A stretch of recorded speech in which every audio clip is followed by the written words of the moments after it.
কথা বলছিলাম নাটকের প্রোডাকশনে আসলে কি হয় এবং আসলে আমাদের এখন কোথায় কোথায় একটু বোধহয় কারেকশনের বিষয় আছে, আমাদের ইন্ডাস্ট্রিটাকে আরেকটু হাইলাইট করার বিষয় আছে, কিছু কিছু জায়গায় বোধহয় আরেকটু ধারালো করবার বিষয় আছে, যে বিষয়গুলো আমরা অনেক আগে হয়তো বা দেখেছি যে মঞ্চ করে, স্টেজ করে, থিয়েটার করে আমরা এক একজন পলিশড স্টার পেয়েছি আমাদের ইন্ডাস্ট্রিতে। এবং আপনি যখন শুরু করেছেন, আমি যদি ভুল না বলে থাকি, সেই সময়টাতে বিটিভিতে কিন্তু অডিশনের ব্যবস্থা ছিল, মানে অডিশনে যদি টিকো তাহলেই করতে পারবে নাটক, অন্য কোনো কিছু কাজ অডিশনটা হবে আবার না। সিস্টেম ছিল। আচ্ছা, আমার অডিশনটা পেয়েছিলাম আমি প্রাথমিক পর্যায়ে অডিশন পাশ করার পরে, এটা রেজাল্টটা বের হবে হচ্ছে কি যে 3 মাস পর। 3 মাস পরে যদি আমি পাশ করি তাহলে হচ্ছে কি স্কিন টেস্টের জন্য আমার ডেট পড়বে আরও 3 মাস পরে। 6 মাসের মাথায় যে আমি স্কিন টেস্টে আমি তখন সুযোগ পেলাম। আচ্ছা, এই অডিশনটা দিতে যখন আমি আসব, প্রাথমিক বলি আর স্কিন টেস্ট বলি, তখন কিন্তু প্রাথমিক পর্যায়ে যদি ফেল করি তাহলে কিন্তু স্কিন আর হবে না, পর্ব এখানে শেষ। তো ফার্স্ট পার্টের জায়গা থেকে প্রাথমিক পর্যায়ে হচ্ছে কি যে দেখা গেল যে সত্য করে কহমরে হে বৈষ্ণব কবি, এখন একটু মনে আছে আমার, এই কোথা তুমি লুকিয়েছিলে, এই প্রেমোচ্ছবি, হেরিকাহার নয়ন রাধিকার অশ্রু আঁকি পড়েছিল, মানে বিরহ তাপিত। তো ওইটা যখন আসলো তখন হচ্ছে কি যে আমি বললাম যে না, মুখস্থ করে ফেলি, সময় তো আছে 1-1.5 ঘন্টা 2 ঘন্টা, তো অনেক সময়। তো এটা ছিল, সবাই পড়ছে। পাশে এক পুরন ঢাকার একজন হচ্ছে সত্য করে কমরে হে বৈষ্ণব কবি, আয় হায় কি করবো আমি জানি না। হ্যাঁ, তো এরকম আবার এক একজন এক এক রকম হয়েছে যে আমরা তখন 4000 অডিশন দিচ্ছি, 4000 ভিতরে 177 জন পাশ করেছিল। বাহ, বলে রাখা ভালো যে আমাদের হচ্ছে গিয়ে অনেক বড় বড় শিল্পী হচ্ছে গিয়ে যে এই অডিশনে পাশ করেছিল। আচ্ছা আচ্ছা, তারিন সে সময় পাশ করেছে আপনার সাথে। ওইটা টিভি গাইডে প্রথম ওঠে, আচ্ছা, টিভি গাইডে প্রথম ওঠে, আমার প্রথম অডিশন এটা। আচ্ছা, তো ওই ফার্স্ট অডিশনে পাশ করার পরে হচ্ছে গিয়ে যে সেকেন্ড অডিশনের জায়গা থেকে স্কিন টেস্টে ছিল হচ্ছে গিয়ে যে আমি যেন দেখতে পাচ্ছি উঠানে বসে আছে আমেনা, বেড়ার ফাঁক দিয়ে একটু লোক এগিয়ে এলো, বাসের নিচে কাক প্যাপে করে ডাকছে, এরকম একটা ইয়ে ছিল, স্ক্রিপ্ট ছিল।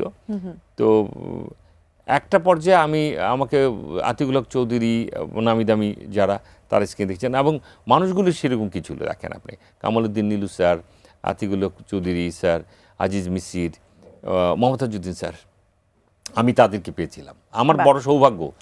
তখন এই 7-8 জায়গা থেকে তখন হচ্ছে কি যে আমার এক বন্ধু ছিল, ও আমার মতো করে হচ্ছে কি যে ওই স্ক্রিপ্ট ছাড়া, আমি হচ্ছে স্ক্রিপ্ট ছাড়া যদি আমি এরকম করি, 3টা ক্যামেরা থাকবে স্ক্রিন টেলিভিশনে, আমি যদি হাত নেড়ে চেড়ে যদি আমি যেন দেখতে পাচ্ছি, হ্যাঁ আমি যেন দেখতে পাচ্ছি উঠানে বসে আছে আমেনা, বাঁশের ডগায় বসে কাক ডাকছে, ছেলে মেয়েগুলো পা চড়িয়ে বসে ট্যাঁ ট্যাঁ করছে। হঠাৎ করে ভুলে গিয়েছিলাম।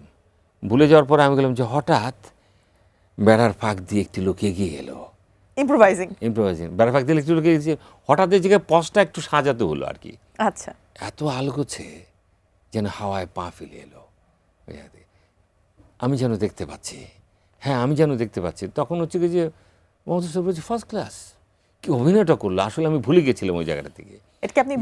তখন আতিকুল চৌধুরী বলেছে কি যে এই ছেলে এদিকে আমি পাশ করলাম, সেটা তো বলবে না ওনারা, খুব ভালো করেছো তুমি, মানে তুমি অভিনয়টা একদম খুব এটা তুমি ইম্প্রোভাইজ করেছিলে না, যে আমি যেন ভুলে গিয়েছিলাম, তাই না, বাট ভালো করেছো তুমি।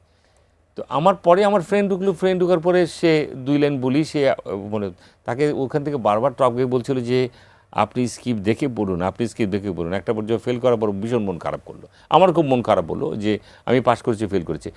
আগে জানতে পারলাম, কারণটা হচ্ছে যে ভেতর থেকে একজন এসে বললো যে আপনি ফেল করছেন, আপনি পাস করছেন।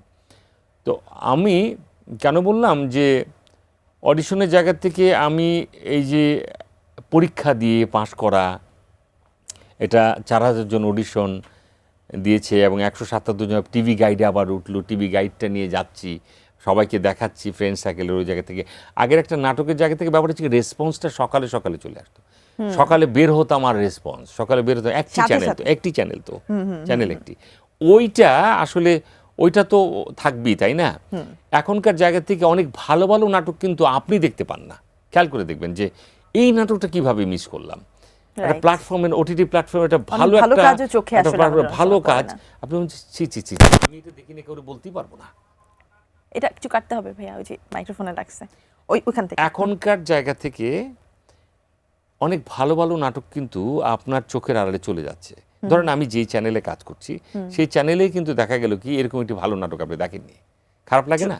অবশ্যই। আগে একটি নাটক ভালো মন্দ সেটার বিচার কিন্তু রাতের মধ্যে হয়ে যাবে সকালের রেসপন্সে, লেখালেখি থেকে শুরু করে। সো আমরা আসলে অনেক কিছু মিস করছি, আমরা অনেক ভালো খাবার থেকে বঞ্চিত হচ্ছি, আমরা মিস করছি।